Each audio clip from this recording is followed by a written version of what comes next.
DPO Wahari Muhammad Tariq Aziz's open court held every Friday in Boriwala SAC issued orders to the concerned officers for resolving the issues of Salon in open court.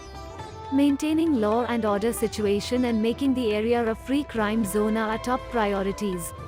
It is our mission to bring justice to the citizens at their doorstep. Our doors are always open to solve problems.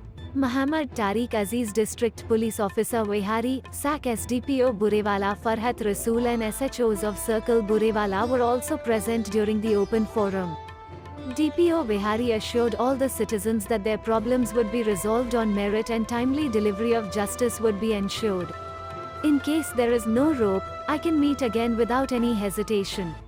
The DPO also met with scholars and lawyers, members of the civil society.